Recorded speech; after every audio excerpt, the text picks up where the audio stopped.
குறிப்பாக எதிர்க்கட்சி தலைவராக இருக்கக்கூடிய உதயநிதி ஸ்டாலின் அவர்கள் பேசும்போது, இந்த விடயத்தில் அதிகாரிகள் தரப்பு அல்லது ஒரு முதலமைச்சர் துறை சார்ந்த அமைச்சர்களும் போய் டெல்லியில் பேசிட்டு வரதோட, தமிழ்நாட்டுடைய எல்லா கட்சி பிரதிநிதிகளும் சேர்ந்து ஒன்றாக போய் டெல்லியில் உட்கார்ந்து இந்த விடயத்தை பேசி அழுத்தம் கொடுக்க வேண்டும் என்ற எங்கள் கோரிக்கையை இந்த தீர்மானத்தோடு இணைத்து கொள்ள வேண்டும் என்றதுக்கும் கூட தாவேக அரசு உடனடியாக அதுக்கு பதில் சொல்கிறாங்க. அந்த தரப்பிலிருந்து அது 4வது பத்தியில் இணைக்கப்படுகிறது. எதிர்க்கட்சியாக நீங்கள் இருக்கிறீங்க சொல்கிறதெல்லாம் நாங்கள் இணைச்சிட முடியாது அப்படின்லாம் சொல்லலை. மிக நாகரிகமான ஒரு அணுகுமுறையாக இன்றைய சம்பவங்கள் இருந்தது. வரவேற்கக்கூடிய ஒரு விஷயம்.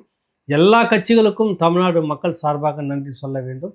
எல்லா கட்சி அந்த கட்சி தலைவர்களும் சேர்ந்து ஒரு கூட்டுக்குழுவாக டெல்லிக்கு சென்று இந்த விடயத்தில் ஒரு தேசத்துக்குள்ளாக ஒரு தீர்ப்பு வந்திருக்கிறது. தீர்ப்பை எதிர்த்து ஒரு மாநிலம் நான் எதற்கும் அடங்க மாட்டேன், எவருக்கும் அடங்க மாட்டேன் என்று செயல்பட்டு கொண்டிருந்தால் அது எந்த சட்டத்தின் கீழ் வருகிறது அப்படின்றது தான் முக்கியம். குறிப்பாக அங்கே இருப்பது காங்கிரஸ் கட்சி.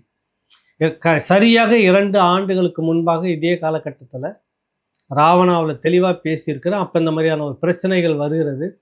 தண்ணீர் பிரச்சனை சிக்கல் வந்தோன்னா அங்கே இருக்கிற வாட்டாள் நாகராஜன் ஒரு சொட்டு தண்ணி கூட குடிக்காமல் இங்கே இருக்கக்கூடிய தமிழர்கள் எல்லோரும் நீங்கள் திரும்ப எடுத்துக்குங்க நீங்கள் அப்படின்ற மாதிரி வன்முறையை தூண்டும் விதமாக பேசி தமிழ்நாடு முதலமைச்சர் படத்தை எல்லாம் கிழிச்சு, ஏன்னா இந்த தமிழ்நாட்டு முதலமைச்சர் அன்றைய தமிழ்நாட்டு முதலமைச்சர் மு க ஸ்டாலின் அவர்கள் தான் அந்த காங்கிரஸ் கட்சி வெற்றி பெற வேண்டும் என்பதற்காக அங்கே சென்று பிரச்சாரம் செய்தார்கள்.